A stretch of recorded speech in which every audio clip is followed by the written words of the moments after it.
Well, happy Monday, ladies and gentlemen, boys and girls. We are fresh off the Practically Pastoring Conference where we had little to no sleep. Boys, I don't know about you, but I was very tired.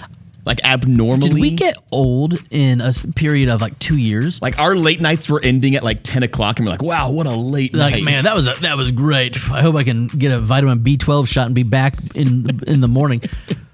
What happened to us? We're old. We used to be the conference guys that would be doing stuff till like 2 a.m. And then roll at 6 the next day. No what big deal. happened? Yeah, that's just not happening. And the best part is we had to roll right into the weekend because guess what? Sunday is always happening, which means what, Andrew? Yesterday was Sunday. And this is the morning after. Welcome to the Morning After Ministry Show, a caffeine-fueled look back on the week and ministry that was.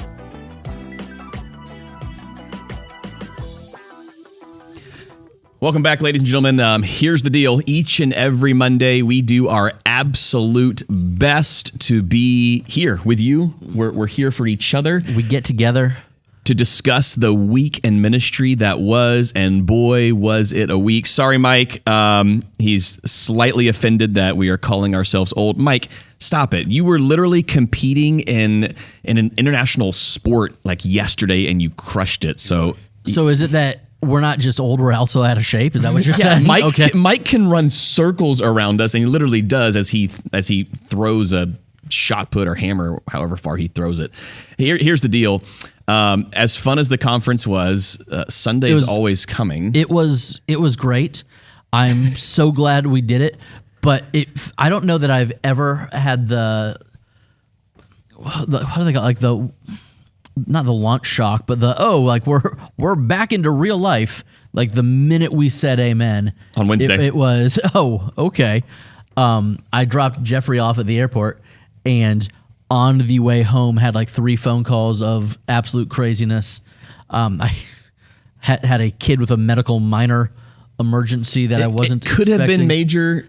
It was just weird. Allergic reactions, you just never know. Like it's always like, where do we go with that? All right, so let's quickly conference rundown. Frank, Andrew, one high, one low from the Practically Pastoring Conference at Lakeview. Yeah. I don't know that I have a low. Yeah, well, I don't know. Everybody's got a low. I know going into the conference, I was worried that this was going to be a mess. Yeah.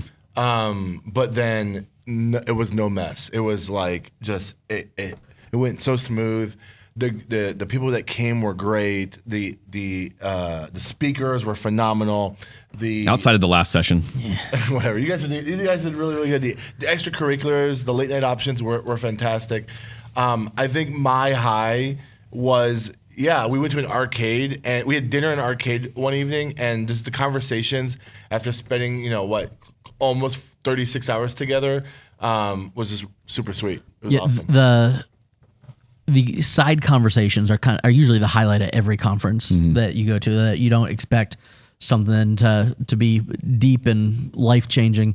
I think anytime I get to hang out with Matt Hall, we end up like at one point doing something ridiculously silly, and then we find ourselves in a corner having hour-long conversations. And so that's always I still don't think I have a low to the conference. It was sad that the county shut down disc golf. But it was also thrilling because as someone who doesn't play disc golf, I didn't have to embarrass myself. True. So thank you, Pinellas County. Maybe I was the tipster that turned you in. Could be. That's a possibility. I thought everything was good. Everything was fun. It was a good group of pastors, and I enjoyed myself. I had a blast. Got to hang out with CJ. CJ, dude, so stoked you got to come. You got to bring the wifey. Baby was in tow as well. It was so great having you. I loved connecting with some of the local guys that I hadn't connected with before. Yeah. So it was nice seeing some local turnout. Any lows? I guess for me, I would have loved to seen maybe just a few more pastors. I don't know. It's important that we're getting together on a regular basis, and I know not everyone has the same community that we have, and so we're trying to expand that and give everybody a little bit of a taste of that. And honestly, like, what's not to love about a really cheap conference with like 2 great free meals that we offered, from the food truck on Monday to Rusty Bellies on Tuesday night, and then the speakers were outstanding. But like you guys said, like having those conversations during our late nights or in between sessions I even thought the Tuesday morning prayer walk, which, spoiler alert, we didn't really that plan came together that on out Monday. outside of Monday night, like the night before. And I had several conversations with guys that said we could have done this for an hour, if not 2 hours. That's sweet. So I don't know. There was just some really cool times built in that we definitely planned, and some that we didn't plan all that far out and still worked really, really well. Yeah. So all in all, looking forward to doing it again. You guys will hear more info about that in the coming months when we solidify the dates and get registrations back open. It's going to be awesome. Our commitment to you is this will be yearly. We're going to do this thing. We're going to make it happen, and we'd love for you guys to be. So if you're watching right now, mark in your calendar sometime in the first quarter. We don't know when. Of 2026, we will be hosting the Practically Pastoring Conference again in sunny Lakeview. Dude, how Florida. great was the weather? It was literally like Church. 73 degrees. And now it's pouring all day. So aren't you glad we did it last week and not this week? Hey, but you know what? Safety Harbor Community Church, nice roof. Yeah, we got a new roof, and it's pretty can't quiet. even hear the so rain. Yeah. It's pretty good. Great. All right, boys, let's jump into it. The week of ministry that was. So we had our conference, but Andrew, you've already alluded to this. We had to jump right back into all things ministry. Frank, I was a little worried about you because you had to roll into sermon prep, like immediately off the conference. I knew you didn't have a lot of time to do any sermon prep because you just came off a church planters boot camp, which whole nother conversation. So you got back from that, you rolled into a conference, and then your new boss made you preach the very next Sunday. I hear that guy's a real jerk. He always has his shirt off for some reason. Have you ever thought that you could just like pick him up and give him a wedgie? Like you could, Never thought that ever. You could like pick him up by his underpants. Yeah. No, it was good. We talked about this in the last in the Practically Pastoring episode that we recorded. We talked about office hours and how sometimes when you open your Bible to write a sermon, sometimes the text, the words just flow off on paper, and it's not that difficult to write that message. I feel like this sermon was one of those. I felt like, Tim, you were joking the whole time. You're like, Frank, you have such a softball passage. How can you not be? This is such an easy. I just got to preach about how to pay a pastor, and you have to do this softball sermon. I'm like, you're right. And What passage were you? I was doing. He was all things to all people. All things to all people passage, and which is a the great one, passage. Like, a pastor can get paid, but I won't. Yeah. Which the worst. So Paul loved the Corinthians more than I love you guys because Daddy needed to get paid. Yeah. So I mean, it was good. I was a little nervous because there was a comment in there about worship songs and worship song choices, and I was telling people, like, if you don't like the song choices or you wish we did more hymns or whatever, like, here's the reason why we're doing what we're doing, and all the feedback I got from that were really good. So that's good. It was funny. You had a couple of really good one-liners. I don't know if anything landed as well as your dance with hand motions of "He came from heaven to earth to show the way." It's a great song. Every like late 90s, early 2000s youth group kid in the room, which there were quite a few of us, we just lost it. And I stayed for all three services because, well, I wanted to. And I laughed harder each time, just kind of gauging the people around me. And I didn't tell Stephanie it was coming. So I wanted to get her like live natural reaction. And she like nearly like did a spit take of her coffee. It's fantastic. It was so funny. It was so good. So we ended the conference a little bit before lunchtime Wednesday. I had youth group Wednesday night, but on Tuesday when we were at lunch, I got a phone call that my firstborn got stung by a bee while trying to relocate a colony of bees by hand. Now, when you say relocate, how would you go about? I'm just curious because not everyone understands this. He was catching bees and trying to move them to a safer location. By any chance, did he happen to shove any bees in his pocket? He had bees in his pocket and he had 3 bees in his hand when this happened. So we're like, what in the world? I got bees in my pocket, but don't call me a bee pocket. I've Andy Milonakis song. Anyway. Okay. So he got stung by a bee, and then I'm sure he got stung by several bees. No, just one. So Tuesday night, I see him, and it's like, oh, buddy, that's sad. You've got a bee sting on your hand. Wednesday morning, Wednesday after the conference, I wasn't planning picking him up from school because he usually rides his bike on Wednesdays, but it was raining, and so I was like, do you know what? I'm going to be the good dad, not make him ride his bike in the rain. So I go to pick him up. He gets in the car, and his hand looks like he had a rubber glove on that he had like blown up. He had a Mickey Mouse hand. Yeah, He had a legit Mickey So hand. I was like, You put that picture in the group chat and we're all like, not funny, dude. Like it's like really swollen. So I called the pediatrician. They're like, ooh, okay, we don't have any appointments left today. Get him here by 5 and we'll try to see him. Well, I had youth group at 6:30. The doctor did not that's tight. step foot into the room until 6. So it was super, super bonkers of trying to get that. And then Thursday morning, I have a kid who is homesick. I have not been in the office all week because Wednesday I was supposed to be here half a day, but then was dealing with that. And so I have not been in the office all week. My wife tried to get a substitute, but no one wants to be subbing in her class. And she, I do love Phineas and Ferb. So Thursday, I say to my wife, do you know what, why don't you just bring the sick kid to my office because I still need to be at work. And so as my wife is bringing the sick kid to my office so that she can go to her crazy classroom of special needs preschoolers, I get a call from a lifelong friend with like one of the deep hour and a half long family crisis ministry conversations. And we had another family situation in the church with somebody else. And it was just so odd to go from the high of I'm at a conference with all my buddies and we pulled this thing off and it was successful. And then the immediate crash of, and there's real life ministry happening. There's a sermon that needs to be written that didn't get touched until Thursday evening. There's families in crisis that probably don't care what you preach this Sunday, but they still want to reach out and talk with you. And it was kind of a good reminder of why what we do matters, and not just the, hey, let's have a deep theological conversation at a seafood restaurant, but people that want to have deep conversations and have a pastor jump in to walk with them through some real awful stuff. I had several elders reach out right after the conference on Wednesday. I just gently responded, hey guys, I'll call you tomorrow. Like I needed a day. I was so tired. So Thursday ended up just being a catch-up day. Emails, phone calls. I told Steph, I'm going to take a couple hours. We might even watch like a show in the middle of the afternoon while the kids are at school, just because we hadn't hung out in a couple days either. So tried to recover a little bit on Thursday because I knew what was coming in the weekend.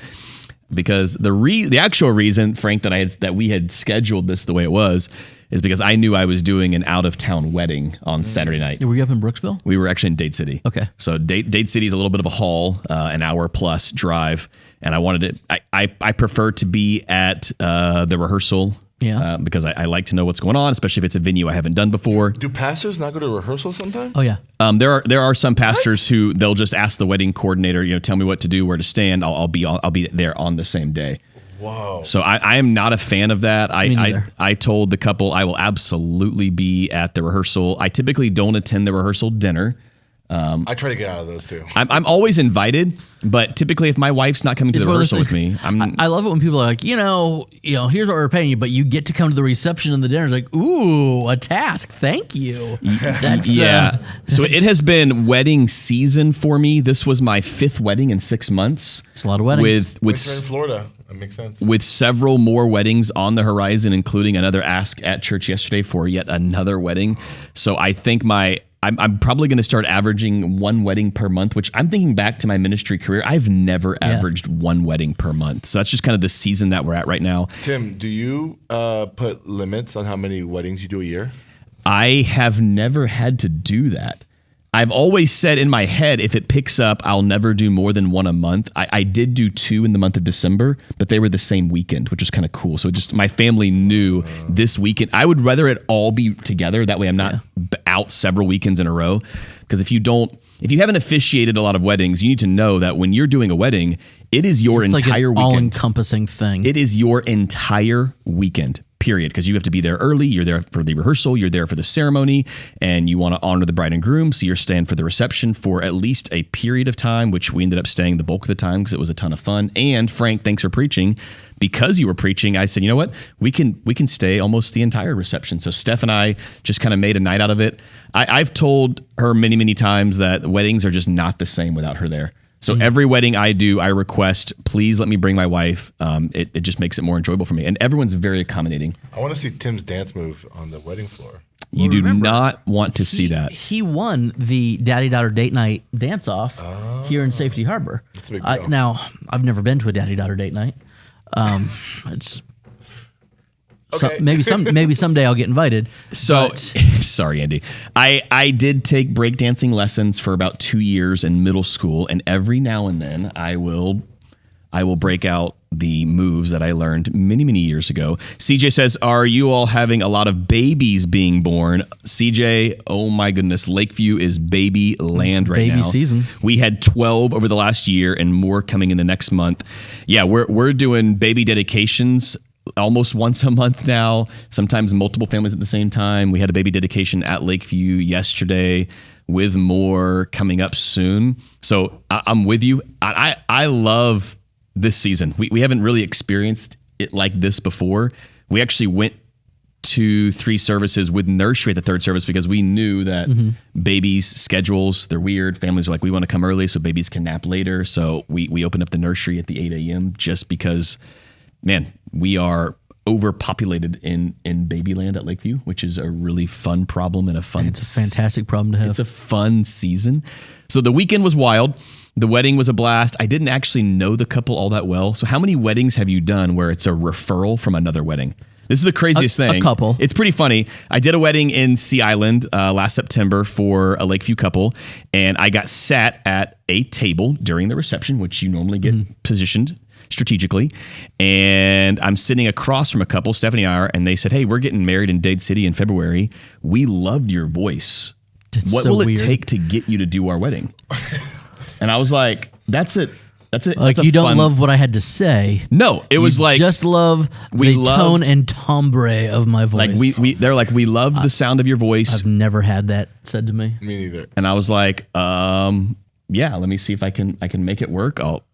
I'll check my schedule, and it ended up working out well. We did. It worked out well that you're at the big kind of fancy wedding, because they're like, ooh, these people have to be paying you pretty well because it was a Sea Island wedding. It was a very fancy wedding, And so fanciest I've ever done. That's you definitely want that referral and not the courthouse referral.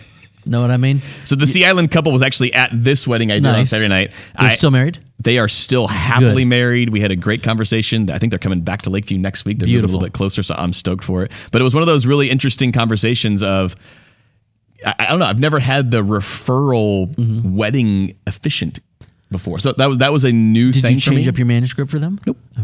How many wedding manuscripts do you have? I have one that is my. Okay. I will tweak it slightly, but I told Steph after this last one, I think I found like the version that I love. Well- it's well received.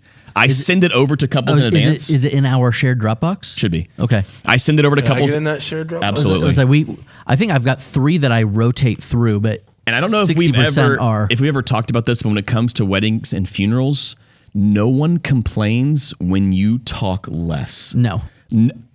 Quite frankly, Frank, Andy, people aren't going to remember what you No. said at the wedding or the Here's- funeral. They might remember how you said it. Here's the one pushback. Did you care? I think a wedding ceremony. I tell people like my part is 15 minutes long. So if you want something else in there, that's fine. If you want someone to sing or your aunt to read a poem, that's cool. But me talking is 15 minutes long. Correct. At the wedding. That's right. Funerals, I think no one cares necessarily. That's not true. They care, but it's not gonna. They're not gonna be sitting back 3 months from now. Hey, Pastor Andrew said whatever.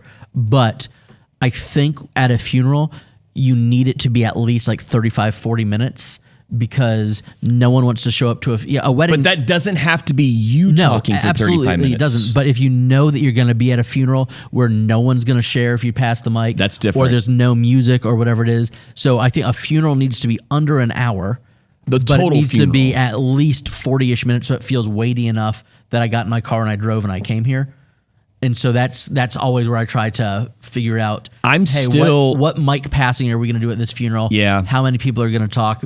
But so what Funerals- can I trim down or beef up? I agree. Funerals are typically an hour, but I don't talk more than 15 to 20 minutes ever at a funeral. So I will let the family know this is how long my portion is going to be. Who else is speaking? Do you want to share? Do we have any videos? it's almost like when it comes to funerals, you're more of a master of ceremonies. Yeah, like I you think are, so too. you are overseeing that entire thing. Whereas at a wedding, that's not the case. No. Typically, there's a wedding coordinator, a wedding planner. You're falling in line. They'll turn the show over to you once the actual ceremony starts. But the same is true for weddings, especially outdoor weddings, and the weather In is Florida, questionable. It's it's either going to be freezing cold yet somehow 68 degrees yet you're freezing. You never or know. it's going to be 72 degrees and you're sweating through your suit. Exactly. So the Sea Island wedding that I did, I had to gauge the room because the power was out. It was right after the major That's right. hurricanes. I gauged the room. We had 120 people crammed in an old sanctuary, like a throwback.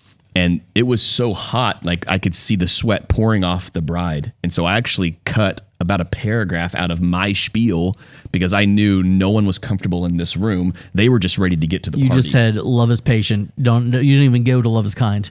You were in a hurry. You got to read the room. Yeah, I get it. Like you have to read the room. That's kind of important. So wild weekend, and then Sunday happened, and Frank crushed it. I had like the best comments because Frank, this is now your second time preaching since you've been on staff, and I had someone say, "Oh wow, you got the week off again," and you just kind of smile and nod because I knew I had a 13-hour day ahead of me with my daughter's party, and then Sunday night I had two. Your back-to-back daughter's party meetings. was not work. The meetings you had that we can't talk about on this podcast, that was work. I still, if I'm not taking a Sunday off with my family, I plan to come to all three services. I plan to talk to as many people as I can before and after each service. So I was still physically pretty drained, emotionally pretty drained. And then the late night meetings, so I didn't get home till late Sunday night, were probably the most draining I've had in a long, long time. I was checking your location to see if you were still at church. I had well over 40 missed text messages, mostly from you, Andrew, because you were worried about me. That's not true. It was the group. It was all of us. We were all worried about you. I put my phone down, had a couple of back-to-backs, and it was a lot. It was really weighty and really heavy. Frank, had I had to preach on Sunday morning, I don't know that I would have had the stamina to survive last night. I mean, 3 sermons is a lot. Like, It's a lot. I mean, after I preached 3 sermons, someone took me out to lunch, and I was like, I was tired. It's funny though, because up until recently, for years, you've been doing how many weeks a year to preaching? Like what? 40 plus. 40 plus. And this year you're doing less. It's gonna be interesting in I think March and April. I do some back-to-back weeks, and so it's gonna be interesting to see people's feedback to you because it's like, are people expecting you to preach every week? To their credit, it's like you did that. So. Yeah. But then to be like, oh, you took the day off, there is a day off version. I'm sorry, there is a I'm not preaching version of Tim. Tim doesn't dress up as much when he's not preaching. Yep. He was wearing just like a t-shirt. It was a Lakeview t-shirt. It was a Lakeview t-shirt where when he's preaching, he looks like his wife dressed him. He looked It's accurate. it's his mom. Oh, it's his mom. But Whatever. And we did have a baby dedication yesterday. It was only during one service, so I did participate on stage for one of the 3 services. Yeah. But you're right. It'll be interesting to see in the coming weeks. But hopefully we've done a good enough job pitching the vision, casting the vision. Frank, you're going to be planting in the next 18 months or so. You need to get used to preaching more than once a month. So yes, as the year goes on, you're going to have more Sundays where you're doing back-to-backs. I mean, Andrew told me I need to give you an entire month. I don't think we need to do all that. But At some point, you're going to be preaching an entire month, Frank. I'll do that. Also, it'll probably be just one service. Listen. Which would be great. CJ says, did an outdoor wedding on December 14th, got the ceremony done in 10 minutes because it was 18 degrees. CJ, that's exactly what we're talking about. That is, you don't just read the room, you read the climate. Here's the thing. I've never done that. That's freezing. But here's one, Frank, I don't know if you know this about me. I once did a wedding on the Orlando Eye. The giant Ferris wheel over in Orlando. On the Ferris wheel? And so there's a wedding package. They didn't want that. So there was like a... They snuck you on. Yeah, so it was like I want to launch a Andrew's Gorilla Weddings at Disney business where Good luck with that. And they would shut Disney you down watches and revoke. out for that stuff. Yeah, but I would love to be like, I will do your Disney wedding. I know we're in the Harambe area of Animal Kingdom. There's like some cool archways. We get in there. We can make it happen. But so I did a wedding on the Orlando Eye. They wanted to say I do just as it was cresting. And so it was a 7-minute wedding ceremony because it's a 14-minute ride. and then the most awkward 7 minutes on the way down as the Ferris wheel was going back down.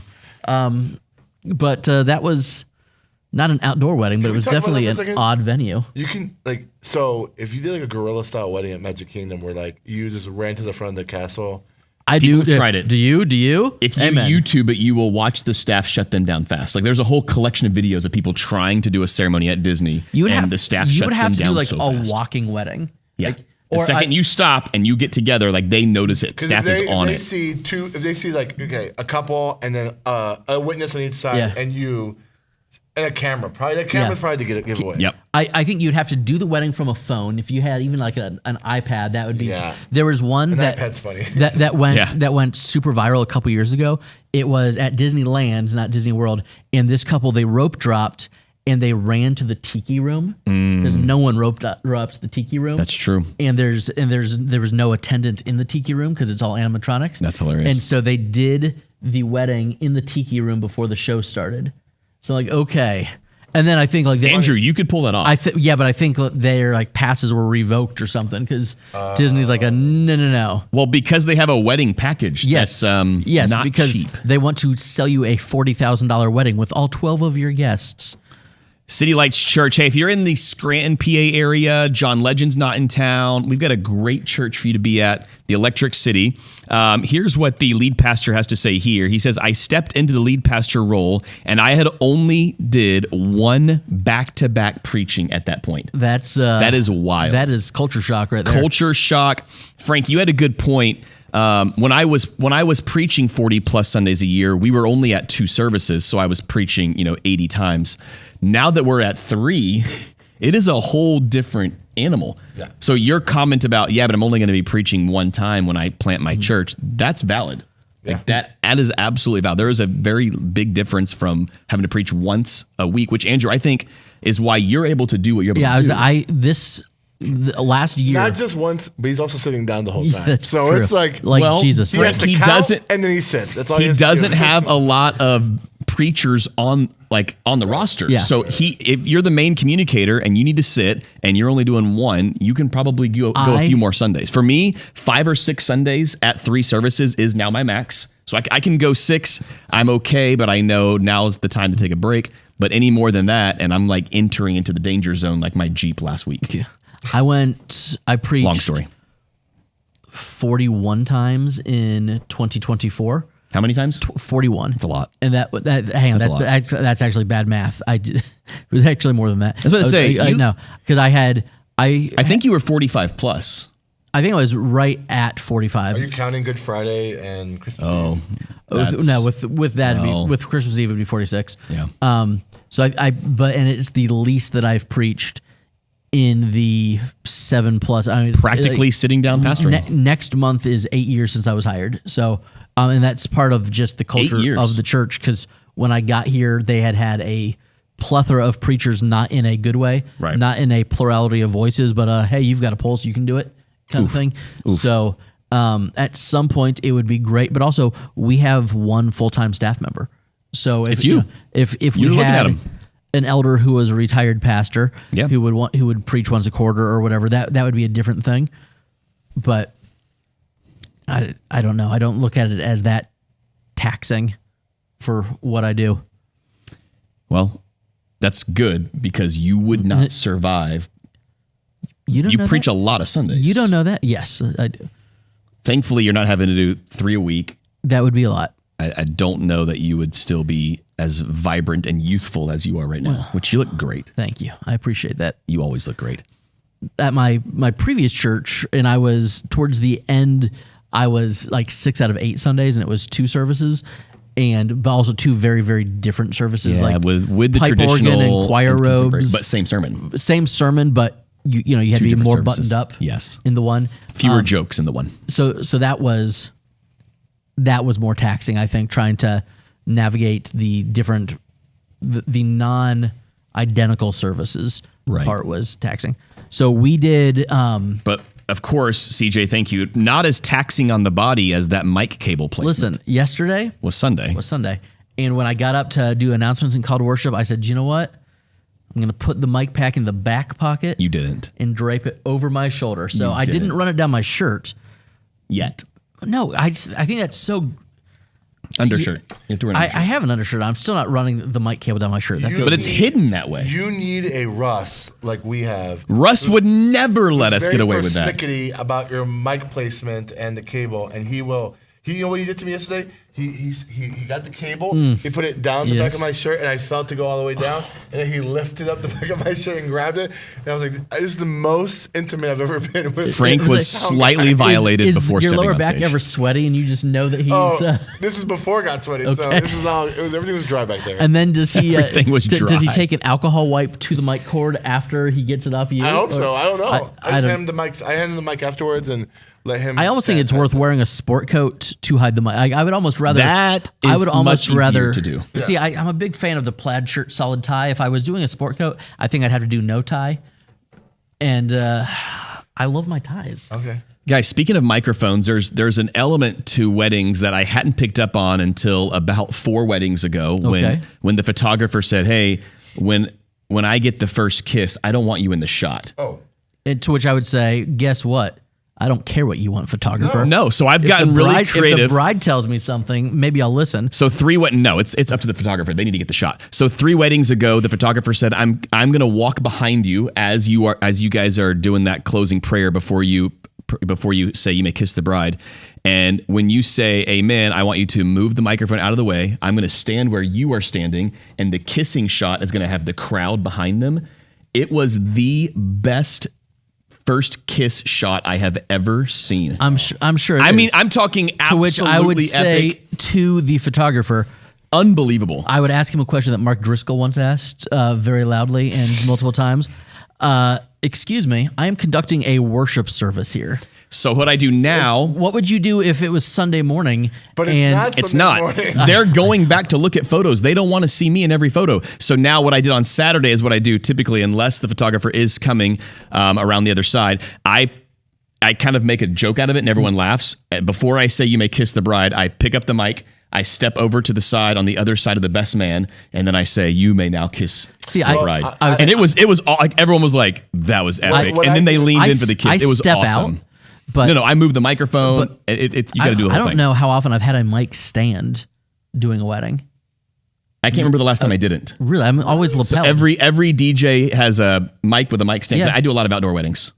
Oh, maybe that's why. I would have a lapel. But still, even outdoor weddings, I usually have a lapel or the headset. I The Gwen Stefani. in the rehearsal, I will tell them. I would go over to like the best man or the group is right behind him and say, "Hey, when I'm about to do the you may now kiss the bride, I'm gonna step right next to you, so be ready for me." Yep. And then I will be like, "You may now kiss the," and like, well, I'm saying kiss the bride. I'll like even like make a funny gesture like kiss the bride, and like I'll like right. kind of be there, and like no one's mad at that. Like everyone loves that, and then the photographer is happy. Sometimes, to get in good with the photographers or the videographers, when I check in with them and I say, "Hey, this is what I'm going to do," before they tell me, and they'll be like, "Thank you so much, dude." Like I'm the best officiant they've ever had because I'm the one that. And I make sure that's clear in the rehearsal. Like I let everybody know what I'm going to do. Bree, who's a former event planner, done quite a few weddings in her day, now on staff as our kidsman director at Lakeview, says makes for the best photos instead of the pastor officiant awkwardly standing in the background staring at them kissing,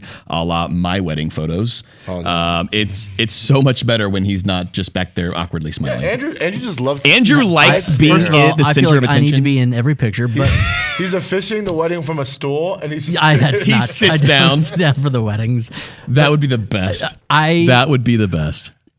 And I think it's different if it's an outdoor wedding versus a church wedding, which shouldn't be. But in general, I got married in a very like high Presbyterian church. Yeah. And it was, hey, photographers, get your shots in now. The wedding coordinator, who was a horrible woman, by the way, but it was get your shots in now because you are not coming anywhere near the stage during the service. What? You That's have, weird. Andrew, I'm very surprised. I have That is so weird. I have what's the word I'm looking for? Like, You're very strict about this. This is situation I don't know. here. This is just an odd thing.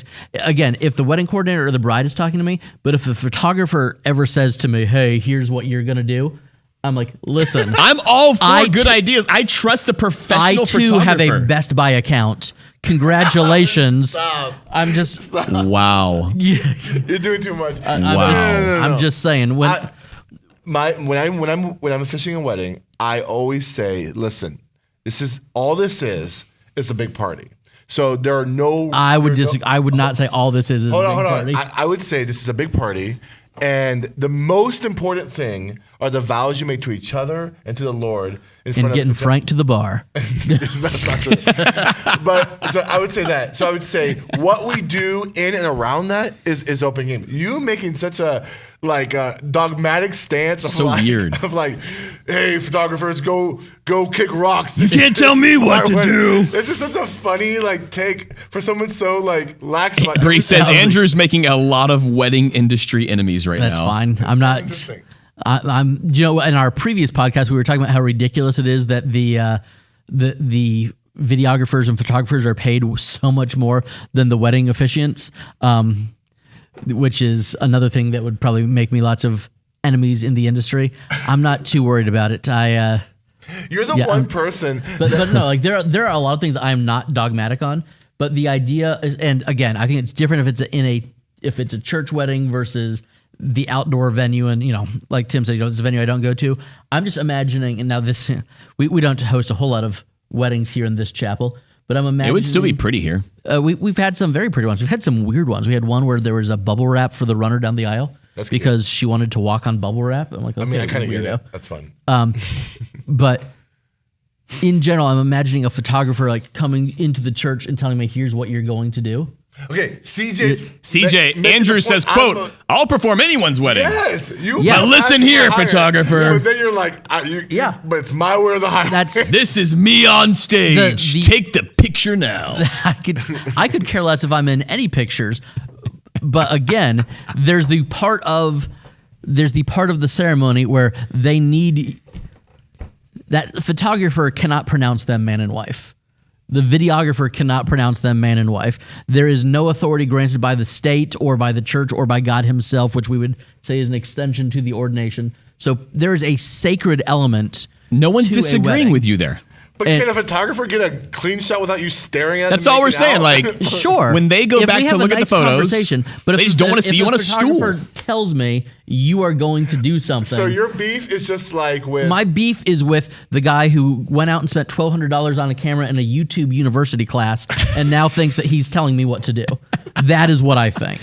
So you're saying it's impossible for them to know that this is a great angle. Sure, it's a great angle. And this is going to look awesome. Sure. So if they're asking you to slide over for a picture, I'm like, okay, if it's going to look sweet and it's going to be a memorable Asking shot. and telling are two very different things, Timothy. Oh my gosh. What is happening right now? You were so stubborn. Sometimes I am. That was your wedding advice for the day. Speaking of getting paid, do you have a set amount? Do you tell people this is how much I charge? If it's not a Lakeview couple, I've gotten a little bit more bold about this is my time. This is how much it's going to cost. It's funny because when I was first Lakeview ordained, couples, very, very different. it was so excited, absolutely, Yeah. heck yeah, I'll do your wedding. And then we won't even talk about that till the rehearsal, which is very, very odd. And now it's no, I have a wife and 4 children. I'm giving up an entire weekend to be a part of your wedding. Yeah. My time is fairly valuable. Agreed. So let's figure that out. Also, I feel like weddings are just about the only inflation-proof thing, which is funny because all of the vendors get paid way more than they did 10 years ago, but the officiants still get that crisp $100 bill or those 2 crisp $100 bills. It's the pizza and Home Alone and the honorarium you give someone at a wedding are the 2 things where the price has not changed. You're so cynical about weddings. That's so funny. I love weddings, but I think it's now you no longer wonder why Andrew doesn't do a lot of weddings anymore. I've had seasons where I was doing multiple weddings a month. Not right where we are right now. In his contract to do weddings, the couple has to provide the stool. I eat first. Listen, I eat first. Minimum 6 photos or it's not happening. Again, I step to the side because it's Bree,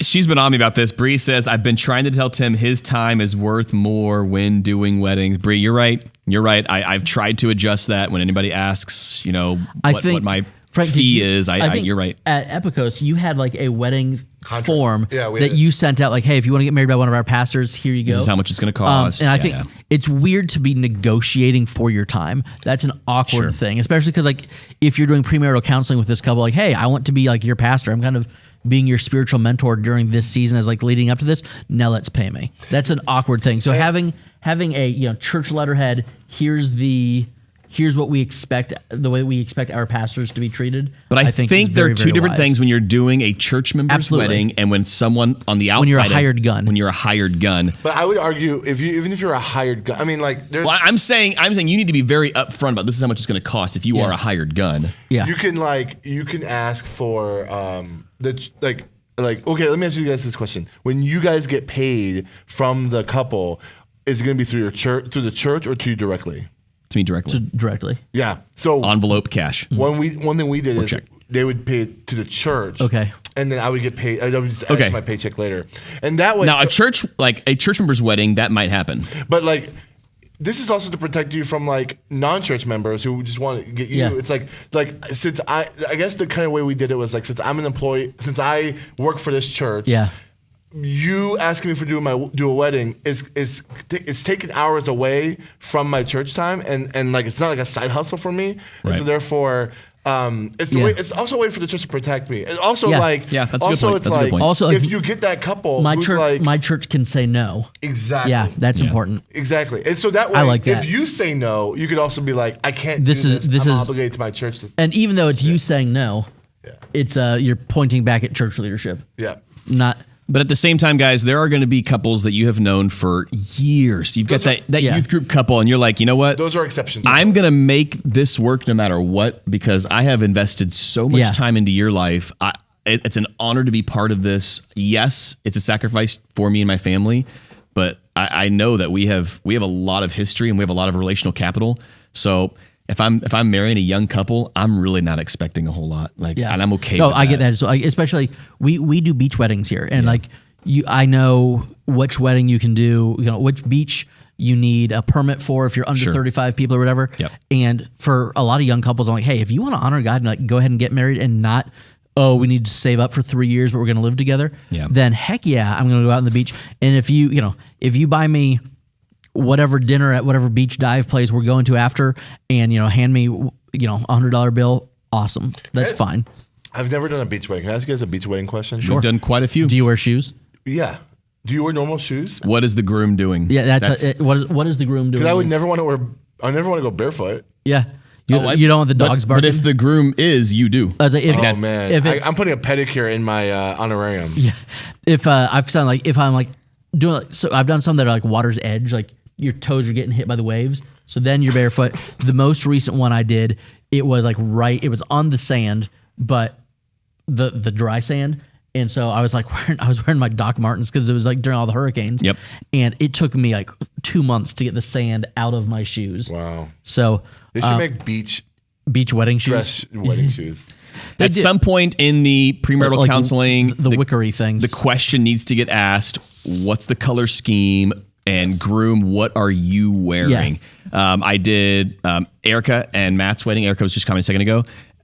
Early on, I found out that Matt was going to be wearing a Hawaiian shirt. And so I was like, okay, so that's my cue. I'm not going full suit. You're not wearing a full suit, yeah. I wore a kind of a funny Hawaiian shirt, and they loved it, and it fit the wedding like really, really well.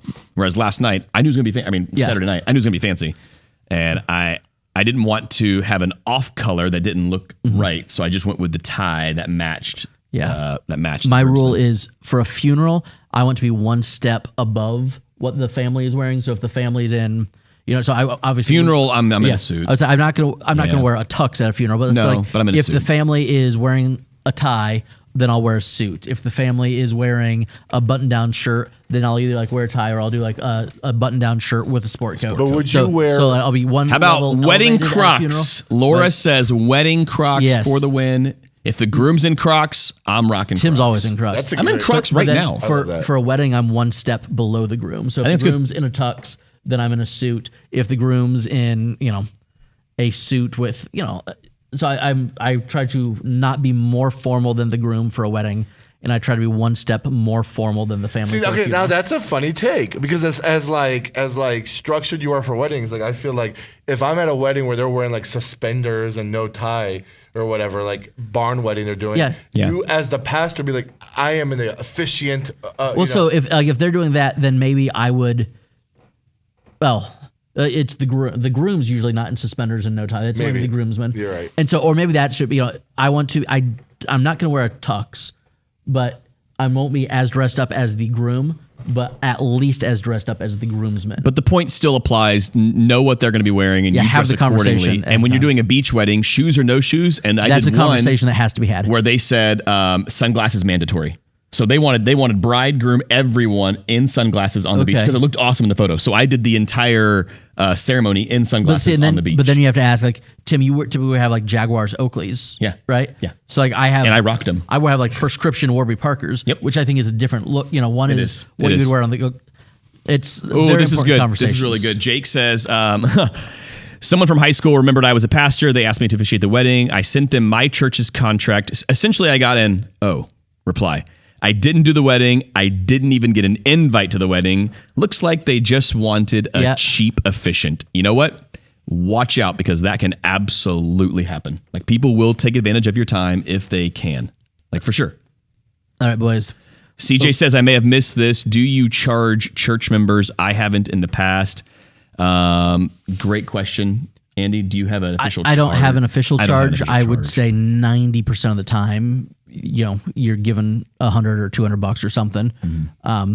If someone asks, I will typically say for a ceremony, if I'm just doing a ceremony, no rehearsal, and that's usually again the beach wedding thing. Right. Then it's like $150. If I'm showing up for 2 hours, and we're having a couple premarital conversations before, if I'm showing up for a rehearsal, if it's taking 2 weekend nights away from my wife and kids, that's more.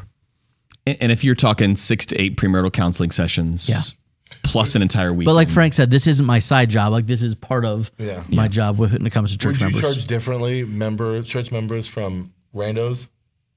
Yes, Okay, I think that's what he was asking more specifically. absolutely. Yeah. Absolutely. Yeah, and again, clerical shirt and collar, and you never have to worry. I have a collar in my office. Should I take off this time and put on my collar to go to lunch? Next week? No. Next Clerical week. shirt the and podcast. collar. I want to see you in your clerical. See, the problem is, But City Lights, what if the you're problem is that sometimes my neck is fat, so not every. you're doing a Hawaiian beach wedding? Are you're rocking the clerical shirt That's and collar? the joy of the collar. It fits on any button-down shirt. Okay. So You're right. Okay, I'll give you that. I mean, as As funny as it would look on it would be hilarious. the button-down Hawaiian beach shirt. Here's the thing, and I've said this before, and I know I'll get roasted for it. We're ready to roast you. There We was love an it. episode of Queer Eye for the Straight Guy, where it was like, Bye. And we're out. And on that note, we'll see you next making week. over. I want to say it was a Lutheran pastor, and they were like trying to convince him, like, Is this a show you watch? I cried almost every episode of when they had the Netflix revival. Frank actually left. Frank literally He's gone. stepped out. But it was the wearing a collar with a non-traditional like all black cassock or whatever, and I think it's a great look. I think it's fantastic. Do you know what? I'm not even going to talk about the pancakes in the park event that we did on Saturday. You're done. I'm not going to talk about the new members class we had last night. It's fine. Let's go new members next week because we have a new members class on Thursday night. Okay. So next Thursday night. we're going to talk about it. We're going I to talk can't about wait it. for next week. We've got something to talk about. Thursday night new members class. Mixing it up. Lakeview is wild. Mixing it Hey, up. there's a lot of signups too. Wild West. They're like all jumping at the last second. Hey, we've got lunches to get. Yeah, we're just hungry. You've got work to get done. Frank's got to recover from preaching 3 services. You know the drill. We'll see you next Monday, same bat time. Same bat channel. See ya. Miss you already. Peace. Frank, you never watched